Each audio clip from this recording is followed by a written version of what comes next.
Hi, I'm Rosa Salazar, and I play Alma Winograd Diaz. Hi, I'm Angelique Cabral, and I play Becca.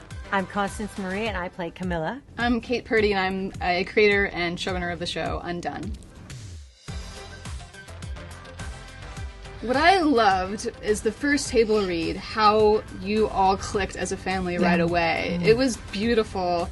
And I had this memory, actually, of you braiding each other's hair after the table read was over. That never happened, Kate.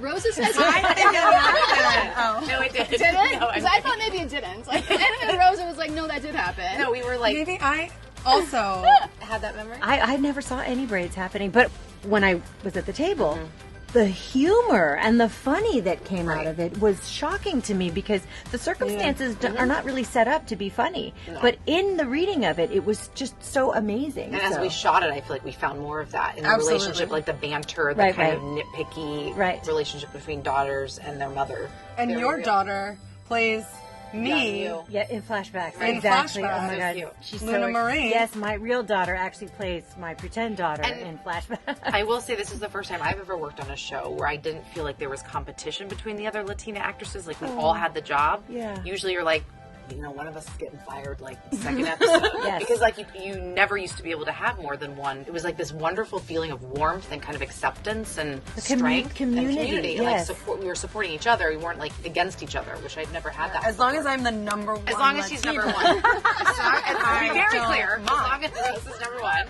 then everything's great. Then there's no competition. I do remember when we were doing a lot of the flashback, and I walked into the hair and makeup room, and there were upwards of a baker's dozen of Latinas in there. It was awesome. It was awesome. Yes. And it was all of us, and it was David, and it was Percy Daggs, and Percy Daggs' son. And I was like, this is great. It's so ethnic. Yeah, it's so ethnic. It's so ethnic. It's like and then there's Bob Odenkirk. And then there's Bob Odenkirk in the corner.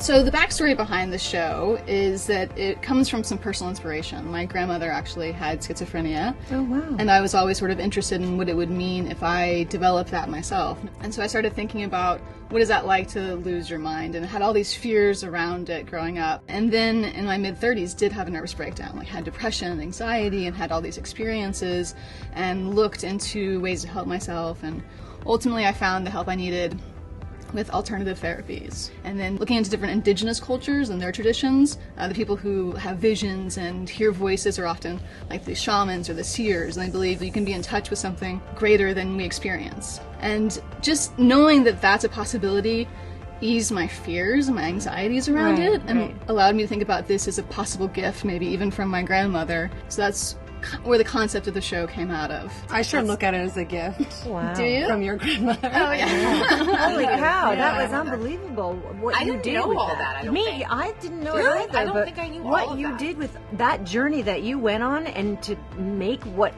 we did is unbelievable. You're such a supportive mother. It's beautiful. It's like a works of art. Yes, exactly. Which was, by the way, very hard to understand. I still don't understand how we did this fully. Like how you did like the art and all that. Kate. Because when we were doing the show, it was like... It's like Black Box Theater. Black Box Theater. It felt like we were at summer camp. Right. Right? It's like we had none of us had ever done anything like lots it. of tape. Lots of tape. As an actor, it was very challenging in the best way. I think it pushed us all. It was great. Yeah, so they had to perform on a live sound stage, like a black box theater, with just weird grids behind them and tape on the floor saying, like, now you're in front of a mansion and you're walking down the path. And then we took that footage and they hand draw every frame, outline it, a rotoscoping process. And then after they rotoscope it, they hand paint all the characters. And then the backgrounds are hand-painted oil paintings about 4 feet by 2 feet. And then those characters are composited into this oil-painted world. And so it has a very unique, real, emotional, and grounded feel to it, which plays really well with the storytelling, because we're sort of saying, like, this is a very real world, but it can be pulled and stretched the way reality can be pulled and stretched. How many oil paintings are there per episode? About 200. And are they for sale? And can I have one for my house? Oh, that'd be so awesome. One. there's an antiquated notion, right? If you're going to have a show about Latinos, it's very much like the Latino show. This sort of subverts that while also highlighting it, like putting a spotlight on it. Right. Celebrating at it. the same time. Yeah. And like I love that. Yeah, I love And it that's too. you. And that's you. That. Yeah. Wow, and all of you. Like you did it without, Without even putting a meaning to, piñata yeah. on the front of the Totally. box. What I call acting with making a us have burrito accents around your necessarily, neck. too. We don't Things have to like do that. It's Right. like you get to be a family, Yeah. women who happen to be Latino. Right. And then, oh yes, there's this wonderful history Right, that you can right. pull and make it specific and unique. Rosa. Is that the right Yeah, answer? Rosa Salazar. You're gonna love Rosa. End. Segment.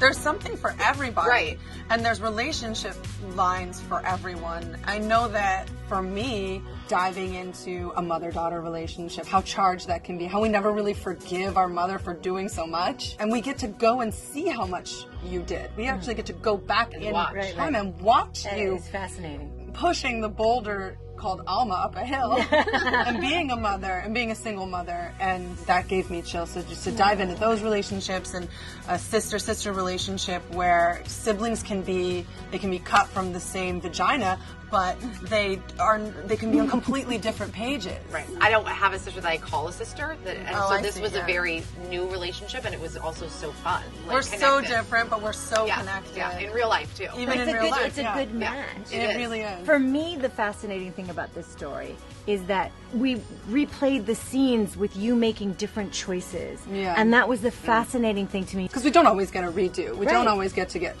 restarted. We don't always get a redo. Right. You it know, was well, like- start this day over. Right, but it was like a more thoughtful Groundhog Day. I hope you enjoyed this chat. Please tune in to watch Undone, only on Amazon Prime Video.